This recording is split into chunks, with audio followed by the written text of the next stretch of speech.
afternoon, morning, evening, wherever you are. I'm Ada Bobineau. I'm the founder and the director of the San Antonio Black International Film Festival. And we have Black History, a special Black History Month program. Of course, Black History for us is 365. But we are going to celebrate and showcase a wonderful film that was in our SABIFF 2023 festival. And we wanted to bring that to you all because there's so much when we talk about Black history that we don't even know about, because we always start here in America. When they start teaching history, they start with slavery. But we need to go back. This is a global festival. We need to go back beyond what we are taught here in America, or what the political system has chosen to remove and keep us from learning. We want to go back and teach. And this film, African Glory, was an awesome film that was in our festival that we, again, wanted to bring to you. We have the pleasure of talking with the filmmaker and a wonderful musician who contributed greatly to the film. So I'm gonna first bring on our team member who's going to moderate this session as well. Hey, Frenchie Satani. Am I getting the last name corrected? Because I'm like Satani. It's Santini. It's okay. Santini, Yeah. Who is very versed in French and English, because our filmmaker is French and our guests are French and have French language and English. So we have the luxury to go in between. Frenchie can do both of that if we need to. But I want to first let's go ahead and bring on our guest. Hello, everybody. Bonjour. Hello. That's about as far as I can go. But we want to first bring on our guests, and Frenchie, I'm gonna let you introduce them. But I want to just say before I'm gonna be popping in and out, but I just want to say that when the film starts in Black, it asks the question, do you want to know this history? Do you want to learn this history? And I think that is the perfect place to start. It's like, do you really want to learn the truth? Do you really want to know? And I think that is a perfect place to start, because there's so much that is left out of history when we talk about it. So this will give us a really good insight of things that we've missed, things to learn, and we'll talk about how to see the film and all of that before we run. But Frenchie, you're welcome to take over and go from there. Thank you so much, Ada. Super, super excited to be, first of all, part of SABIFF, San Antonio Black International Film Festival. What a wonderful honor it is for me to be able to speak to you two, Mr. Thierry Bugaud and Mr. Cheick. I'm going to mess up your middle name, Sech. Cheick Tidiane Seck. There you go. He says it much better than I do. A little bit about myself. Of course, my name is Frenchie Santini. I know it's a strange name, and my company name is Santini Voices. I'm a voice actor. So what I do is off camera, off screen, audio voiceover. So I really like commercials and animations because I'm excitable. I really can't stay in the booth and do narrations because I just lose my mind. So this is a special honor to do something for Black American, which, as Ada said, 365 days. I was blown away with African Glory. Oh my goodness. I watched it all 3 different languages. I was inspired. Yes, I'm Haitian and Dominican, so which is a strange concept. And I was brought up in New York. My parents made sure that I spoke French and Spanish. And then after lived in Canada and then came back to New York. So then I had to learn English. It was just crazy. So unfortunately, my whole family has passed away. However, I love to hear the language French. So Terry, after this, we're still going to have to continue to speak. So without any further ado, I would love to introduce the filmmaker, Mr. Thierry Bugaud, and ask you a bunch of questions. How are you? Tell me a little bit about yourself. Give me your background and why you decided to start this film, Terry. Hello, everybody, and thank you very much to host us at the SABIFF. We are very honored to be part of you. But yes, if I can quickly introduce it, I can say that I am a sound engineer. I was a sound engineer, and I met Mali in 1999, and with another movie which is called Azalai. It is a great caravan in the north of Mali who go to search the salt in the desert. 150 kilometers, 1,050 kilometers, and it was another perspective for me, and I discover Mali in this situation, and I fall in love with this culture, and that was the beginning of my story with Mali and the Mandingo Empire. And then I met Cheick Tidiane Seck, who is a great international musician before being an actor and whatever. He is a very well-known international musician, and I was very honored to work with him on this project.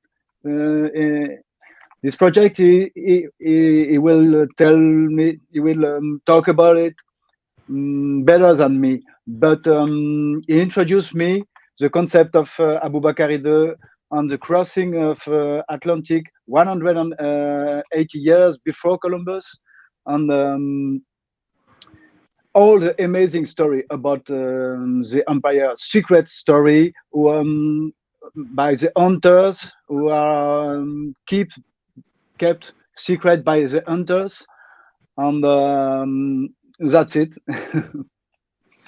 Wow. Yes, we definitely want to know. Cheick said I'm messing up your name, but Cheick Tidiane Seck. Cheick Tidiane Seck. Yeah, Cheick Tidiane Seck. Okay, Cheick Tidiane Seck.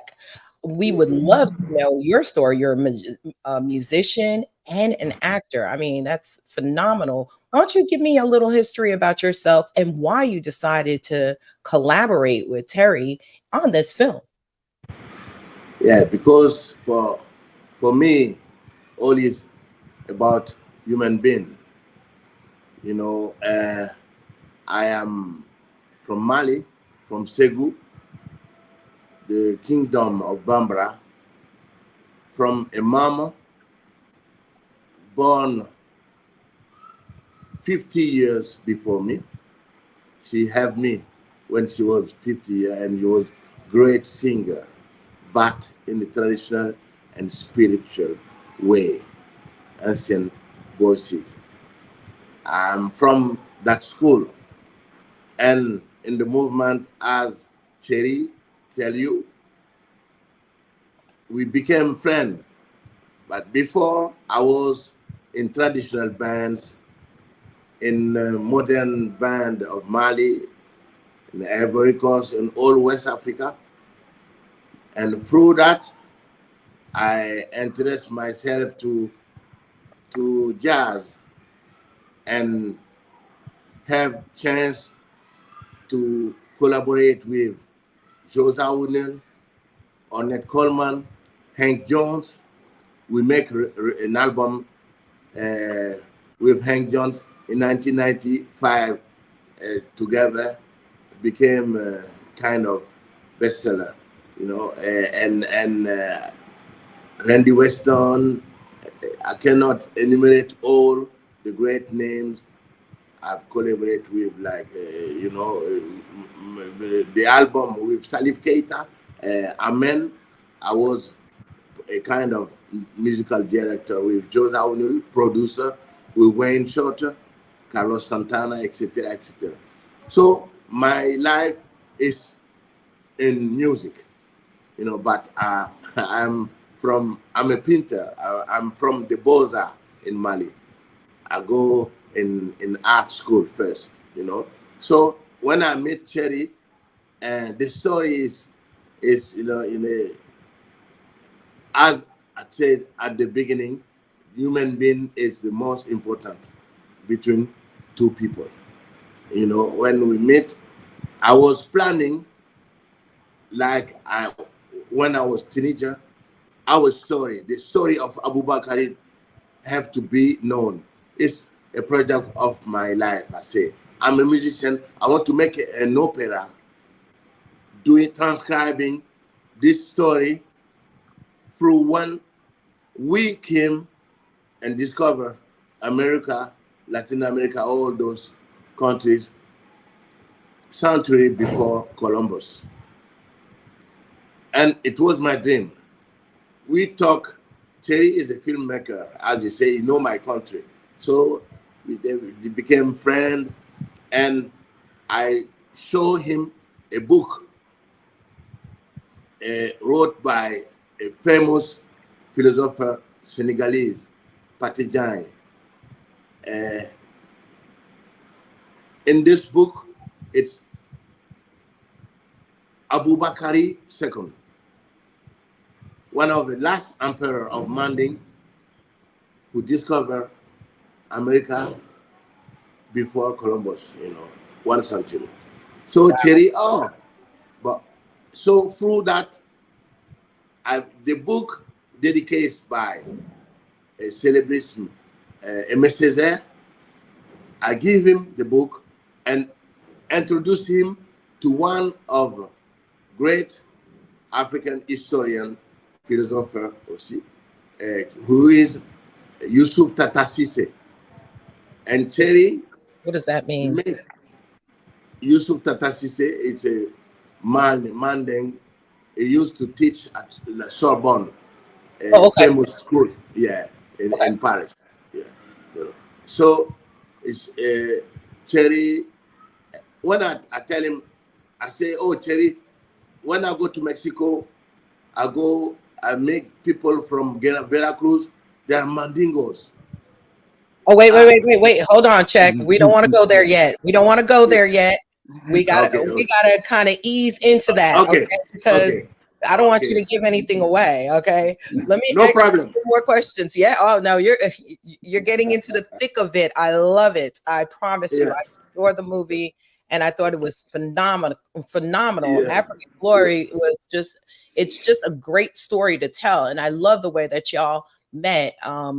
So let me ask Thierry a question. Where did the idea come from? Because I hear Cheick, he's telling me, and if I could repeat what you said, you know, he gave you this book, and you know, is that where your idea came from? Or I mean, why this story? Why did you pick this story, Thierry, to do?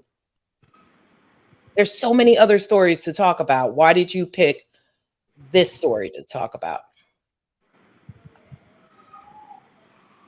Thierry? Perhaps I can answer this question. Yes, no, it's for you. The question's okay, for you.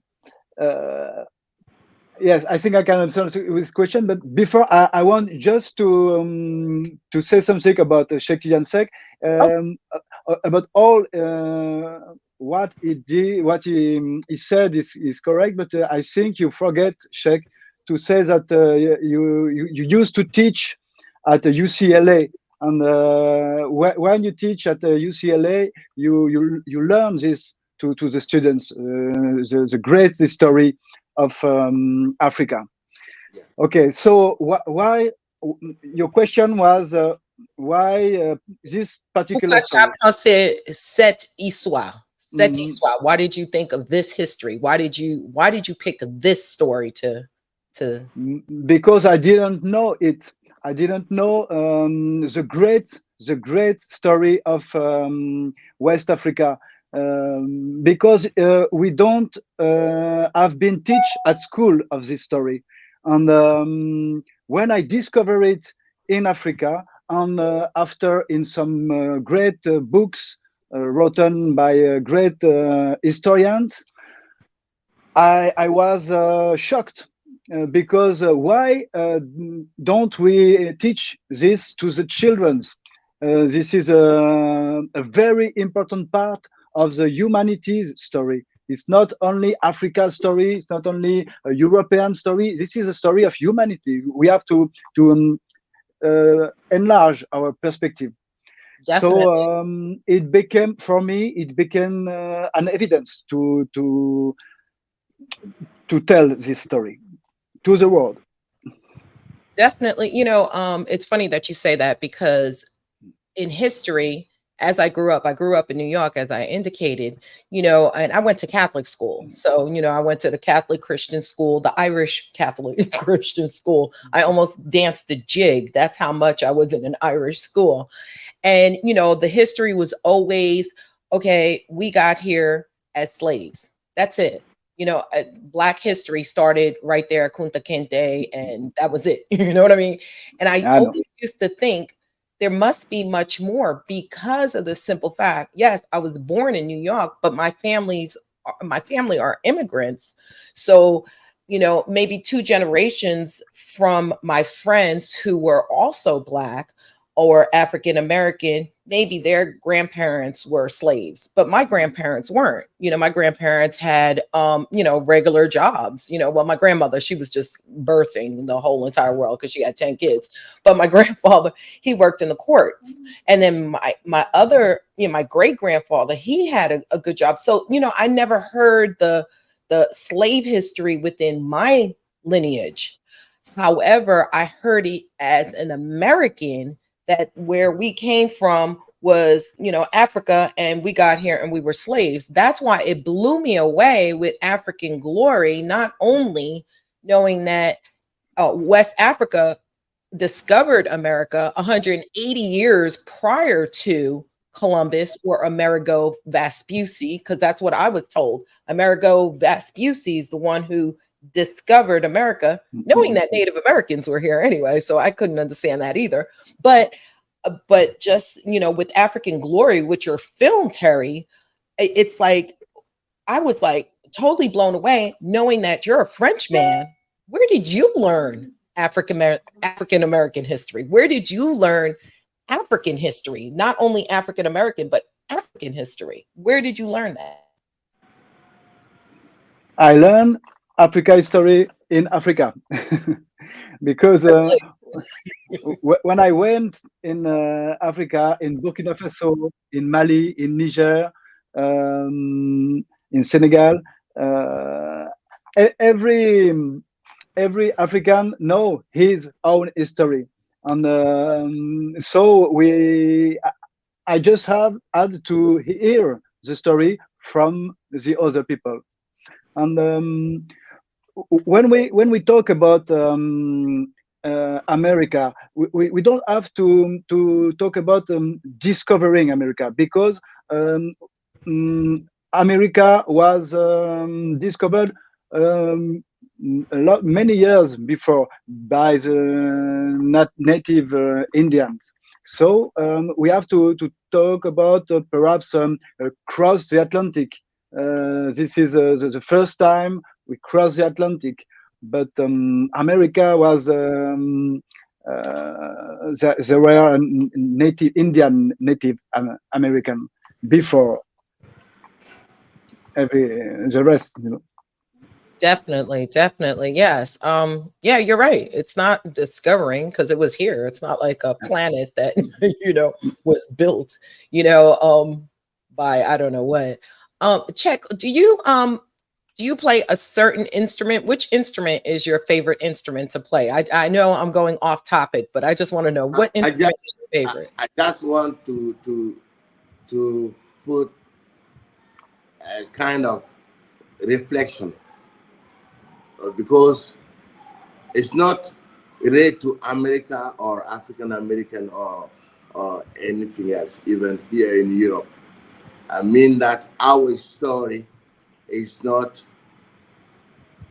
say or written by our words. It's very important for me to say that. Right. That is very, the central way. It's like when Thierry say it was native Indian. Yeah. But they share with us. We came and they share before slavery. It's very important to note that part. Definitely. Because our story here, we have our heroes. We are not Superman or Batman, you know. We have really Sunjata, Smoro, Damonzo. I can say many heroes with strong stories. Never relate, you know, open. The colonized, we go at school, they teach us our what they are, their projection of our on our story. True. So for me, this kind of situation is very important to clarify some details. Very important. You know, I'm not a rebel, but I'm somebody who want to say. When I was visiting professor at UCLA, I used to say, my students say, oh, nobody tell us our story that way. I say, I know. They engage me in this world. They are to say West African music meet jazz. As that is, and I say for the globalization of every music. I know why. Because I want to say our codes, you know, because the tradition, the story was said by the songs, Right. by the oral tradition. Wow. So let me ask you a You know, question, Cheick. So I think Terry was saying, and I want to, make sure that I'm saying this correctly. Terry said that he learned African history by going to Africa, speaking to Africans, which makes a whole yeah, lot of sense. So yeah, not like here in the United States, we learn things from, maybe people writing things down and then after, we interpret it in whichever way. But in Africa, I believe, and I'm not sure, and please correct me if I'm wrong. In Africa, it goes from tradition to tradition, telling the story so that by the time it gets to the person, it's not like you're playing telephone.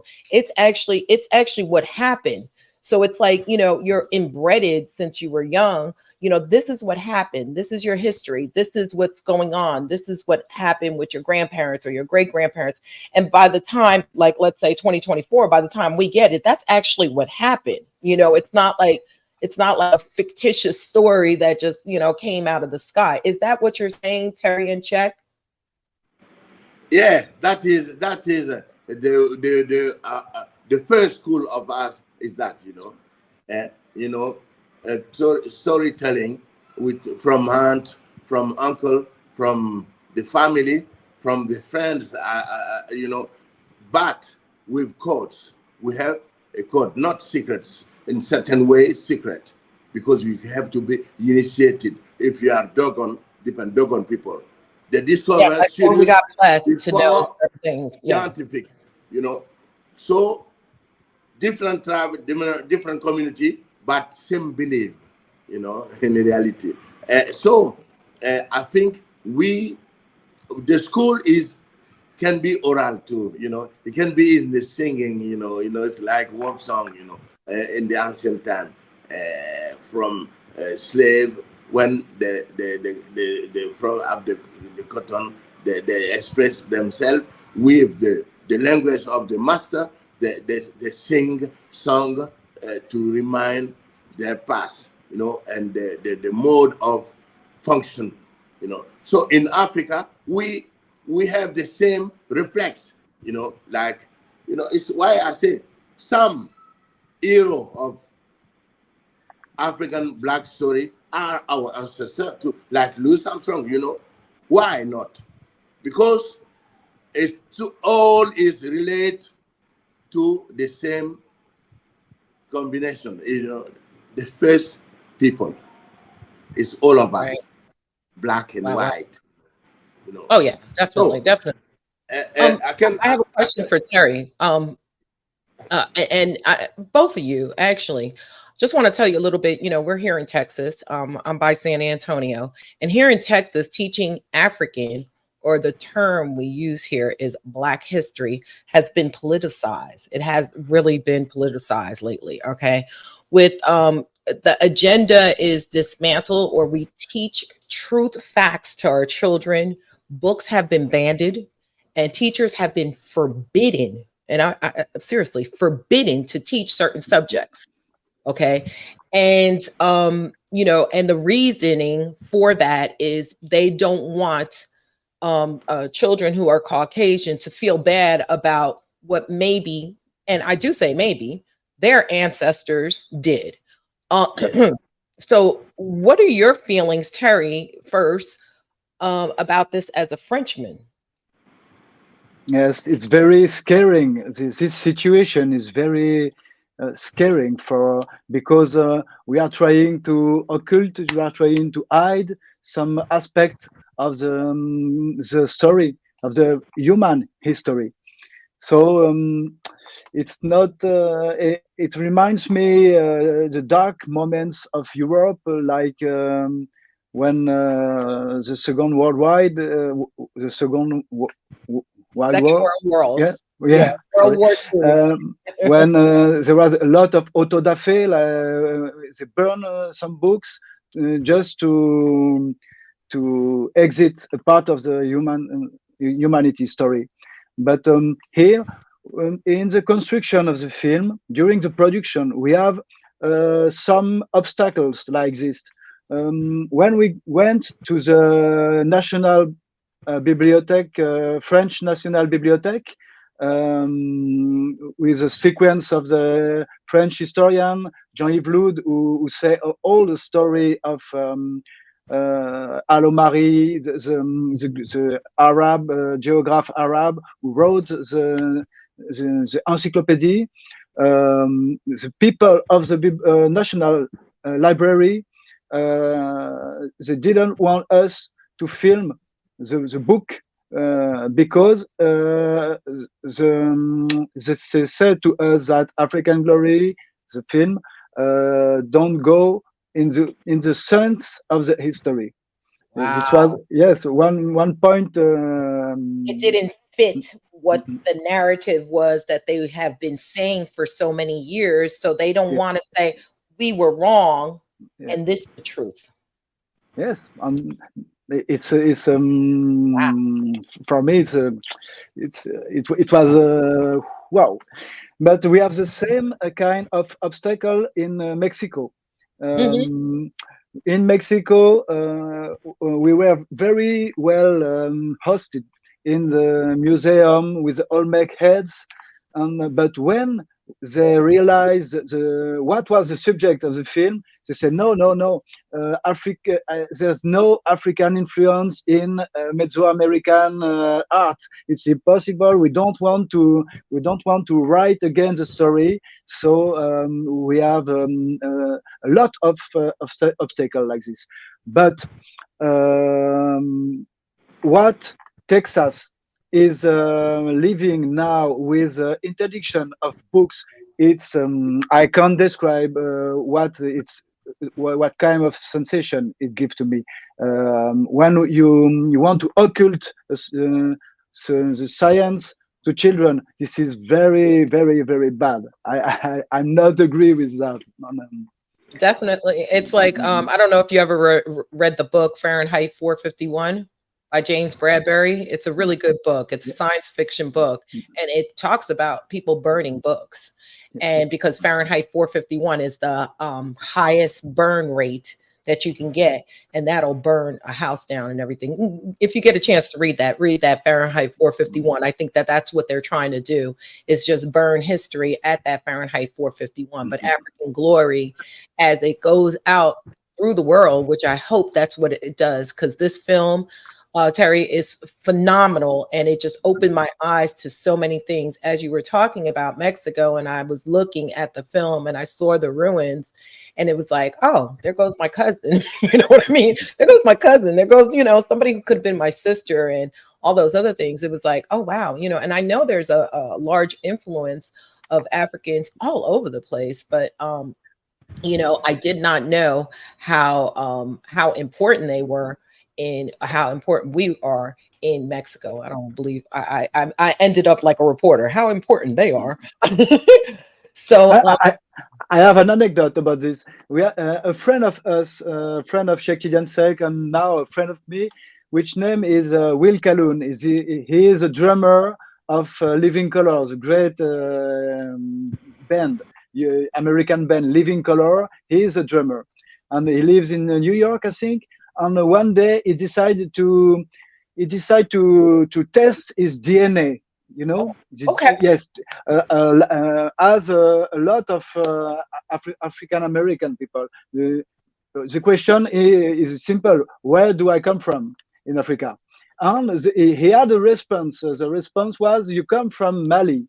So since this time, he became a Malian in his attitude, and he have a lot of journey in Bamako, and he dressed traditional. Nobody can see if he's American or if he's Malian. And I think now there is a new wave with African American with this magical DNA research.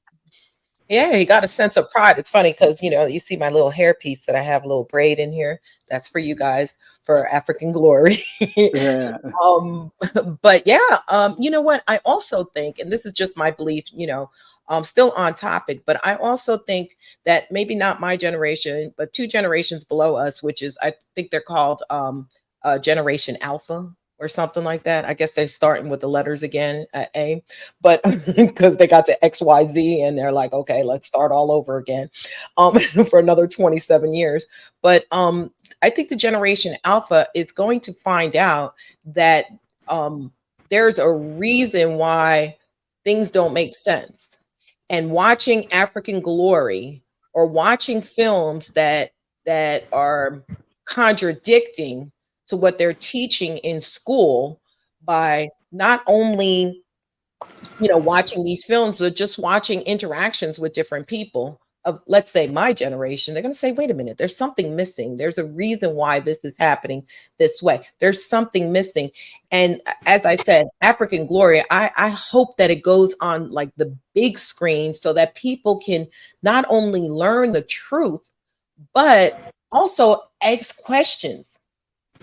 It answered questions for me. It really did. It answered, as I told you, I went to Catholic school from 3rd grade to 12th grade. And I just thought, whatever. I knew there was something missing in African glory. And, of course, I'm not going to give my age. I'm going to lie. I'm going to say I'm 25 forever. But African glory allowed me to say, yes, I knew there was something that was untrue.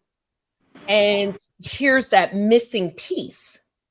And I'm going to start teaching my children, my grandchildren, my godchildren, and I'm going to have them watch this film as well.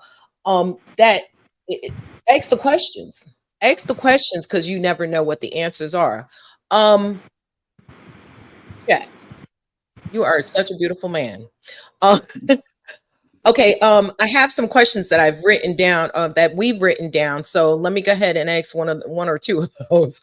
Plans for the film as it moves across the festival circuit. What are your plans, Terry and Cheick? Because Cheick played a pivotal part in this film. What are your plans moving forward in this festival? Well, how are you gonna get this to the big screen? How can I help you get it to the big screen? How can we SABIFF too? I think this interview will be post the 17th February, the 17th, I think, I believe so. on Friday. I'm sure that on this day we will be at the Los Angeles Pan-African Film Festival, the same day of the interview. And this is a way to discover it. But now we have a distributor, which is Terranoa. It's an international distribution, and we are trying to make a deal with American TVs to just trying to make this film exist for the audience. Yes, I've noticed that Netflix and Hulu and things, these apps are putting a lot of history of African American that are different than what, what we've been taught. So, talking about other films that you're working on, how people can see those films, how can they see them, Terry? No, African Glory is not the only thing you've done, because I've read your bio. No, yeah. If you want to know the truth, we are working on a huge project. It's Yeah. it's a series now, which name is African Glory 2041. It's a series fiction with the same characters: Sundiata Keita, Kankan Moussa, Aboubakar II, Fakoli, and Cissé, yes, Kankumba. All the Mandingo heroes will be on screen in 8 episode series, 4 seasons, and we are trying to develop it actually. Wow. I think Ada, you got a question? Oh, I didn't mean to come on stage like that. I was just trying to sneak in on the side. But no, go ahead and talk. No, go ahead and finish talking about that. I didn't want to interrupt you. Sorry. Oh no, yeah. Oh, okay, Cheick. Also, I know you're going to be part of this African Glory, series. 2041. 2041. That's just totally exciting. I'm just so excited about African Glory. I don't even think I can, hold my excitement for anything else. But Cheick, how do you feel about where things are going with African Glory and with African American as we stand right now, knowing our history? Yeah, my point is as I say in 2000, as when I was visiting professor at UCLA, is to try to explain our story, how my ancestor tell it to me, because I realized that in Europe, in America, no, it's only the story of the master, and we come not for competition. We just say that we was in another civilization centuries years before the discoveries of Columbus or of any other else, not for competition. Right. To say the truth cannot be like I didn't like that and nobody say nothing. And no, we know that it's not the truth. It's not the liar, but our story. We trust on that.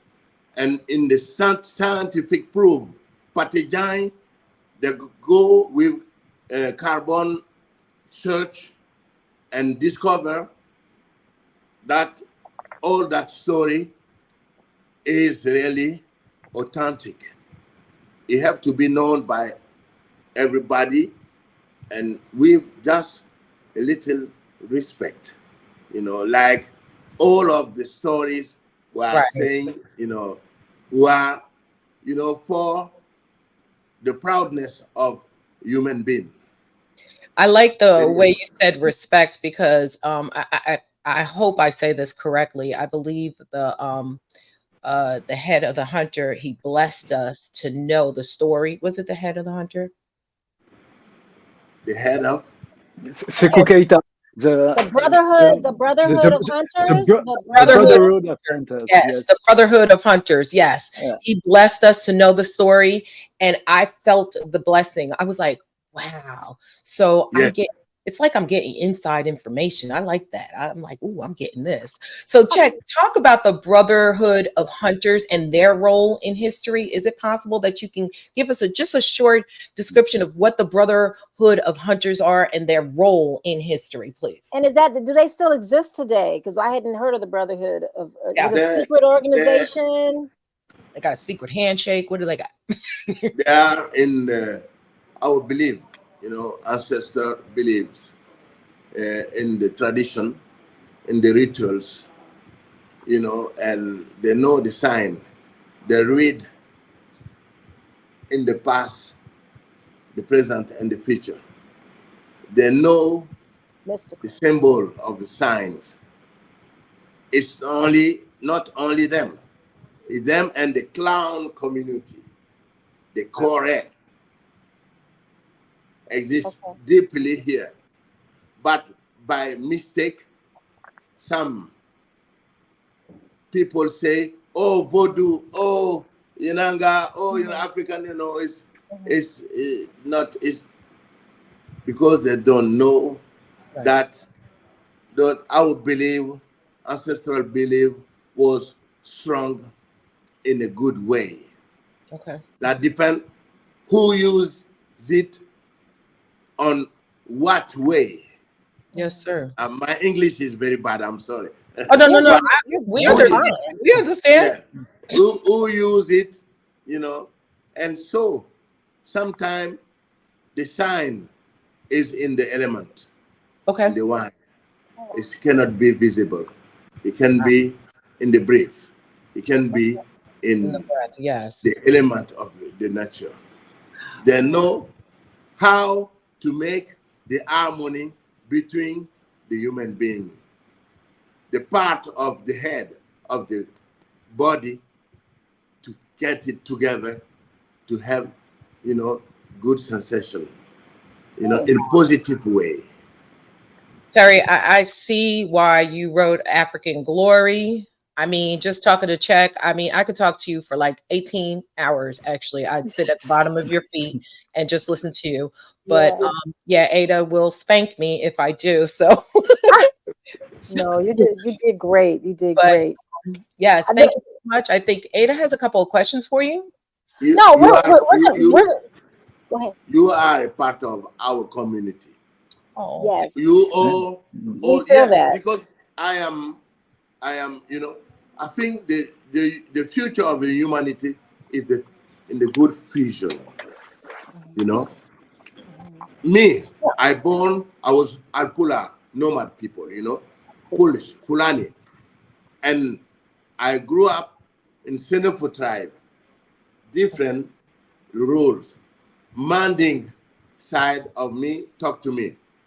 At the end, the Dogon people entronize me like an organ.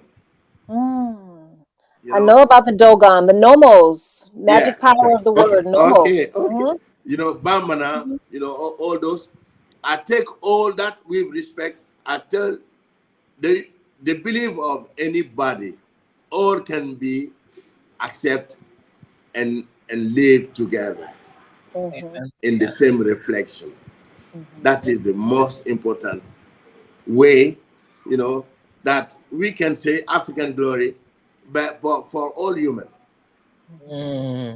No, one of the things, and I do want to, we have to come wrap it up soon. But one of the few things that I was curious about just with Terry, because when I was like, what is this French man doing this African Glory film? And so speaking to you and knowing your truth and knowing that you're dealing with the humanity story which was important to bring forth. Just little things like how was it? Was it hard to get the funding for this film?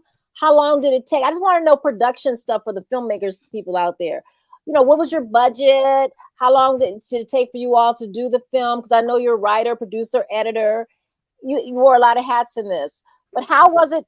What were the challenges and struggles that you had to overcome to get this story out? Because you start by going to Christopher Columbus and him saying, he has to go back and, he buried his truth in this book. I mean, you talk about the Christopher Columbus, what is that? The Book of Prophecies, and how he concealed the truth and all of that. So there's a lot of stuff that you are bringing out that people are like, so how hard was it for you to get this out here? Yes, I don't know the English word to describe it, but in French I will say croisade. It's a very incredible. Yes, because it took 20 years of my life, but not 20 plain years. But I began this challenge 20 years ago. But when you have to talk about an empire, you don't you can't do small things. You have to be in the right way. You have to be sure that you didn't forget anything, that you have to be sure that you wrote everything what is written. You have to be sure that you have to discuss about every griot who knows this story traditionally. The griot is a very important character of the African history, African transmission, because it is like our French historian, but with not with books, only with the mind. Those they are mentalists, like a kind of mentalist who can from generation to generation transmit a small part of story to you, a small part to you, a small part to you, but with every details are very referenced. So for me, I had to discuss and assimilate this knowledge, and after to give the the screen to a selection of all those people, you know. That's not easy after in the editing. That's not easy to choose this part or not this part, because the story is much more larger than you have in African Glory, the film. The African story is, as Mandingo story is larger and larger than what we told in the film. You have to learn about it. So you picked well, that it's really difficult to, as you're saying, and let me see if I'm understanding everything that you're saying, that, you know, this story is much bigger than, you know, the time that you had. So you had to, like, it's a lot to sit around and try to pick and choose what's important, where everything's important. But you know, I mean, there's just a certain amount of time people are going to sit around and watch a film. So thank God, African Glory 2042. But clear that up. So I appreciate that. Yeah, definitely. I'm sorry, Ada. I just because you're going back from what, from 1212 to 2024. I mean, for you to bring it from 1212 from the actual. Go ahead. At the same time, you cannot say this story without some process. You know, it's very. Thierry know that. I tell him, you cannot come and tell what you want to say. That is because so true. We are initiated people. So I bring him to our ancestors, talk with them, get the permission before anything. If not, I cannot be present on this story. Oh, wow. Very important. You know, for blessing the story, it have to be like that. And he come, respect my opinion, and we do the trip together. Go from village to village, talk, and be listening. And he do the search, and he do all the fusion. Wow. The scientific we meet. You know, you have to really have a very open mind. I'm sorry. Yeah.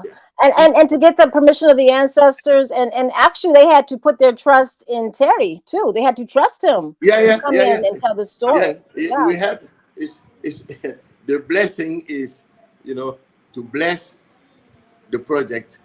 Yes. To bless the people who gonna be informed through this project. Well, I want to thank you. I want to thank you, gentlemen, for coming on.